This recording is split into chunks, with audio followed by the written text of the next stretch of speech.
नमस्कार जोहार, स्वागत है आप सबका परीक्षा साथी में। ये दो किताब अभी आपको स्क्रीन पे दिख रहा होगा। अगर आप इंटरेस्टेड हैं इनको परचेस करने में, एग्ज़ाम अपडेट के राजेश ओझा जी का नंबर दिया हुआ है, आप लोग उनसे कांटेक्ट कर लें। ये किताब आपको सस्ते में मिल जाएगी, ठीक है। और विजय स्टडी सर्कल की किताब है तो आप लोग ट्रस्ट कर सकते हैं, काफ़ी रेप्यूटेड इंस्टीट्यूशन है इनका और जेपीएससी के लिए इनका मेन फोकस रहता है। तो जेपीएससी वाले कैंडिडेट आप लोग इस किताब को देख सकते हैं, ठीक है। अब बात करते हैं उपेक्षित झारखंड की। झारखंड मेनलैंड इंडिया का पार्ट है, आप सब जानते हैं। नॉर्थ ईस्ट की बात करें, नॉर्थ ईस्ट में मीडिया का एक्सेस और भी ज़्यादा कम है, ठीक है। और आप रिलेट करिएगा, जहाँ पर भी मीडिया का एक्सेस कम होगा वहाँ पर क्रिमिनल्स, वहाँ पे करप्शन, वहाँ पे अत्याचार बहुत ज़्यादा होगा। बेस्ट एग्जांपल एक और है आपका वेस्ट बंगाल। वेस्ट बंगाल में ममता बनर्जी मीडिया को बहुत ज़्यादा एक्सेस नहीं देती है, ठीक है। वहाँ बिल्कुल प्रतिबंध है, बहुत ज़्यादा मीडिया नहीं आ सकती है। संदेश खाली का भी आप सबने न्यूज़ मीडिया में देखा होगा एग्जाम्पल। पहले के टाइम पे क्या होता था, मुगल्स के टाइम पे वो हरम एक रखते थे। हरम एक ऐसा जगह है जहाँ पे महिलाओं को रखा जाता था। जो भी मुगल्स राजा वगैरह होते थे, उनको जो महिलाएं पसंद होती थी उनको ला करके वो यूज़ करते थे और हरम में रखते थे। उसी प्रकार का काम संदेश खाली के शाहजहाँ शेख ने किया। तो उस व्यक्ति को इतनी हिम्मत कहाँ से मिली? क्योंकि उसको पता है कि संदेश खाली कभी कोई मीडिया आएगा नहीं, इस तरह की चीज़ों को कोई दिखाएगा नहीं, और उनकी प्रोटेक्टर ममता बनर्जी ऊपर बैठी हुई है सब कंट्रोल करने के लिए, ठीक है। उन्होंने भी एक हरम बनाया हुआ था, डेली महिलाओं को लाते थे, और ये पूरा अत्याचार दलित वर्ग पे हो रहा है, ठीक है। ये बात मैं स्पेसिफिक जोर दे करके बोल रहा हूँ क्योंकि अभी तक वहाँ पर कोई भी दलित चिंतक या फिर सो कॉल्ड दलित एक्टिविस्ट या फिर कोई मीडिया जो कि बहुत ज़्यादा दलितों की बात उठाता है, कोई वहाँ पे नहीं पहुँचा है, और ना ही कोई पॉलिटिकल पार्टी इस पर बात भी कर रही है। तो ये एक तो विषय हो गया मीडिया एक्सेस का। अब बात करते हैं झारखंड के स्टूडेंट्स का। झारखंड के स्टूडेंट्स का दर्द आप लोग देखिए। यहाँ सीजीएल का एग्ज़ामिनेशन 15 साल से लोग इंतज़ार कर रहे हैं, नहीं हुआ। एग्ज़ाम एक दो बार होकर के रद्द हुआ, और इस बार तो अति हो गई थी, ठीक है। भयंकर तरीके से पेपर लीक हुआ। छात्रों ने चेयरमैन की गाड़ी तक को तोड़ दिया, जो कि बिल्कुल अनप्रेसिडेंटेड था। मुझे नहीं लगता है कि पूरे भारत में इस तरह का कहीं भी एग्जाम्पल आपको मिलेगा। इन सब के बावजूद ना तो किसी पॉलिटिकल पार्टी ने, झारखंड की बात छोड़ देते हैं, झारखंड में अगर भाजपा है तो वो तो बात उठाएगी ही, लेकिन अदर कोई पॉलिटिकल पार्टी ने इस विषय को टच नहीं किया। किसी बड़े मीडिया चैनल्स में इसकी बात नहीं हुई। बड़े मीडिया चैनल्स को भी साइड करिए, झारखंड के जो लोकल मीडिया चैनल्स हैं उसने भी बहुत डेप्थ में जाकर के इसका एनालिसिस नहीं किया, और ख़ास करके द फॉलोअप ने, ठीक है। बहुत गहन अध्ययन या फिर बहुत होता है ना कि पीछे पड़ जाना, उस तरह का रिपोर्टिंग इस विषय को लेकर के फॉलोअप ने भी नहीं किया। कोचिंग इंस्टीट्यूट बहुत सारे बड़े बड़े हैं, अभिनय शर्मा उसमें से एक बहुत प्रमुख नाम है, बहुत ज़्यादा मुखर वो रहते हैं। मुझे नहीं लगता है कि झारखंड के लोग उनको नहीं देखते होंगे, या फिर झारखंड के छात्रों ने उनका कोर्स परचेज नहीं किया होगा। बहुत बड़ी संख्या में झारखंड के लोग उनको देखते भी हैं, कोर्स भी लिया है, लेकिन उन्होंने इस विषय पे कभी भी अपना मुंह नहीं खोला, ठीक है।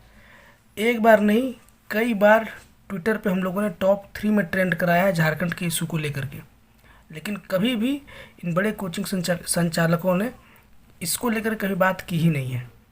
आप अभिनय शर्मा का वीडियो देख लीजिए यूपी पुलिस पे, उन्होंने बोला है, चाहे गगन प्रताप हो या और भी आदित्य रंजन हो जाए, आदित्य रंजन तो बिहार का बगल का ही है, इन सब ने यूपी पुलिस पे बोला है, लेकिन झारखंड सीजीएल पे किसी ने नहीं बोला है, ठीक है। झारखंड में कुछ भी हो जाए, किसी के कान पे कोई जू तक नहीं रेंगती है। तो सॉल्यूशन क्या है इसका? जितने भी झारखंडी छात्र हैं, हम लोगों को भी इन लोगों को उतना भाव नहीं देना चाहिए। आप इनके कंटेंट को देखिए, ठीक है। मैथ्स अगर आपको सीखना है तो आदित्य रंजन या फिर गगन प्रताप, अभिनय शर्मा को आपको देखना ही होगा, ऑप्शन नहीं है। आप देखिए, लेकिन इनका चैनल सब्सक्राइब मत करिए, या जब भी मौका मिले आप इनको ट्वीट रिट्वीट करिए, और झारखंड के बारे में भी बोलने के लिए विवश करिए। सरकारें देख करके ये लोग कमेंट करते हैं, फलाना जगह किसकी सरकार है। अगर उनके आइडियोलॉजी के हिसाब से सरकार है तो ये कभी भी उस विषय में नहीं बोलेंगे। और यही कारण है, जो क्रिमिनल्स हैं, जो सेटर्स हैं, भ्रष्ट नेता हैं, उनको मौका मिल जाता है करप्शन करने का। झारखंड 20 साल से बर्बाद क्यों हो रहा है? क्योंकि मीडिया ने इसको बिल्कुल साइडलाइन कर दिया है, और मीडिया ने इसको साइडलाइन किया है, इसके पीछे भी पक्ष और विपक्ष दोनों सरकारें जिम्मेदार हैं। न भाजपा चाहती है कि झारखंड को मीडिया एक्सेस मिले, न कांग्रेस चाहती है, क्योंकि भाजपा को भी यहाँ से पैसे कमाने हैं और कांग्रेस को भी झारखंड से पैसे कमाने हैं। आप सबको पता है कि झारखंड की ज़मीन में कितना कुछ मिलता है, कोयला है, यूरेनियम है, बहुत सारे मिनरल्स हैं। तो मीडिया एक्सेस अगर हो जाएगा तो लोग लूट नहीं पाएंगे ना। ये विषय मैं आपके समक्ष इसीलिए रख रहा हूँ ताकि आप लोग भी कमेंट करके इसका सॉल्यूशन बताएं कि कैसे मेन स्ट्रीम में आया जाए।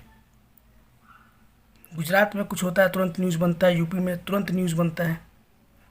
कोई घटना हो जाए यूपी में, बिहार में न्यूज़ बन जाएगा, लेकिन झारखंड में आए दिन ज़मीन झरिया में आप सबको पता है कि धंस जाता है, पूरा घर ज़मीन के अंदर समा जाता है। अखबारों में जगह मिल जाता है, लेकिन मेन स्ट्रीम मीडिया में इन सब चीज़ों को कभी भी जगह नहीं मिलता है। तो कमेंट करके आप लोग भी सोल्यूशन बताएं। और ये दर्द पूरे झारखंड का है, यहाँ के छात्रों का है। और यूपी वाला न्यूज़ जब भी देखता हूँ ना तो और भी ज़्यादा बुरा लगता है। हर एक न्यूज़ चैनल ने 3 दिन तक लगातार यूपी का न्यूज़ दिखाया है, आप उसी के साथ साथ झारखंड का भी दिखा देते। राज्य छोटा है, आबादी कम, इसका मतलब आप उसको बिल्कुल साइड कर देंगे। और आप देखिएगा विदिन 6 मंथ अगर यूपी पुलिस का एग्ज़ाम नहीं होता है तो तमाम मीडिया में फिर से ये चर्चा होने लगेगी कि योगी जी ने झूठ बोला, ये बोला, वो बोला, तमाम चीज़ें। लेकिन झारखंड में कोई डेडलाइन नहीं है, कब एग्ज़ाम होगा, नहीं होगा, ये सब बिल्कुल फ्री छोड़ दिया है। यहाँ पे जो होना होने दो। तो इसीलिए वीडियो के माध्यम से आप लोगों से मैं बार बार रिक्वेस्ट करता हूँ कि छात्रों को ही आगे आना होगा हर एक चीज़ों के लिए। हमें किसी के भरोसे नहीं बैठना है, ठीक है। जितने भी कोचिंग संचालक झारखंड के हैं और जितने भी एक्टिव स्टूडेंट हैं, आप ही लोग सामने आइए हर बार की तरह और तमाम चीज़ों को खुद के हाथों में लीजिए और करवाइए। आयोग के भरोसे भी नहीं बैठ सकता है क्योंकि बहुत ही आलसी आयोग है। अब थोड़ा सा इनको स्पेस दे दीजिएगा, ये लोग सो जाएंगे, कुछ भी नहीं करेंगे, ठीक है। अभी नए चेयरमैन बने हैं, वीडियो के माध्यम से रिक्वेस्ट होगा उनसे, अतिरिक्त प्रभार आपका है, लेकिन अगर प्रभार लिया है तो प्लीज़ थोड़ा बहुत ध्यान जेसीसी पर भी दीजिएगा। बाकी तो और विभाग आपके हैं, वहाँ तो काम करना ही है, लेकिन अगर हो सके तो थोड़ा बहुत ध्यान यहाँ भी आपको देने की आवश्यकता है। बाकी बोलने के लिए बहुत कुछ है, लेकिन शब्दों को विराम देता हूँ। आप लोग भी कमेंट करके बताएं आप क्या सोचते हैं इस विषय में।